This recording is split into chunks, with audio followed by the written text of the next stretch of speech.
Assalamualaikum warahmatullahi wabarakatuh. Perkenalkan, nama saya Erik Revan Dutri Naryawanto dengan nomor induk mahasiswa 230413444119. Perkenalkan, nama saya Akira Sabirila dengan NIM 230413444041. Perkenalkan, aku Faryasi Nur Aini dengan NIM 230413444199. Perkenalkan, nama saya Sabita Yusanti dengan nomor 230413444211.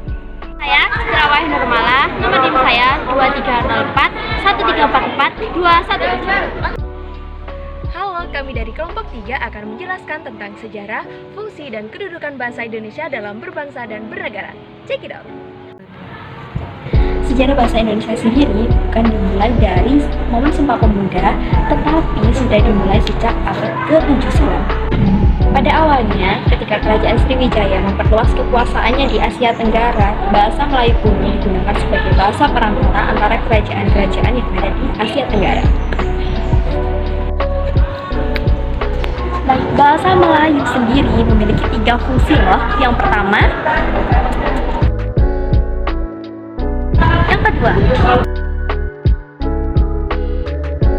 yang ketiga.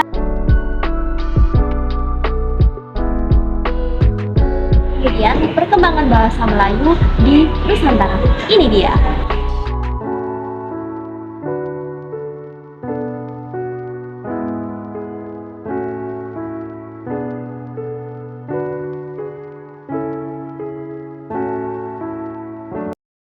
Inilah sejarah perkembangan bahasa Indonesia di Nusantara.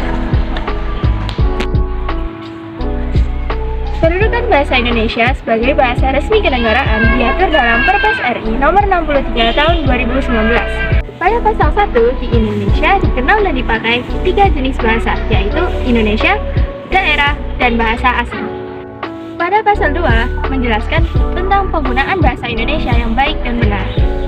Contoh penggunaan bahasa Indonesia berdasarkan Perpres RI nomor 63 tahun 2019, yaitu dalam penulisan dokumen resmi kenegaraan. Lalu yang kedua, digunakan dalam pidato resmi kenegaraan seperti ini. Perbaikan kesejahteraan, tunjangan dan remunerasi ASN dilakukan berdasarkan kinerja dan produktivitas. RAPBN 2024 mengusulkan perbaikan penghasilan berupa kenaikan gaji untuk ASN pusat. Selain kedua penggunaan itu, bahasa Indonesia juga masih banyak digunakan dalam kegiatan resmi kenegaraan dan kegiatan formal lainnya. Dalam kedudukannya sebagai bahasa nasional, bahasa Indonesia berfungsi sebagai bahasa pemersatu berbagai suku bangsa. Sebagai sarana komunikasi antar daerah dan antar budaya daerah. Seperti kita berbicara dengan suku Madura ataupun suku Aceh dengan bahasa yang berbeda, namun bahasa Indonesia adalah bahasa pertama yang kita gunakan untuk berkenalan ataupun berkomunikasi. Walaupun kita tidak bisa mempelajari bahasa-bahasa suku daerah yang lainnya, kita bisa menggunakan bahasa Indonesia terlebih dahulu. Mbak, apa takut? Gedingin sama dia? Hah? Geding? Ya, geding. Geding apaan? Berikut adalah contoh penggunaan bahasa yang salah ketika kita bertemu dengan orang lain di saat pertama kali. Mbak, permisi, mau nanya. Kamar mandi ada di sebelah mana ya? Oh, kamar mandi sebelah sana ya? Oh ya, makasih ya Mbak.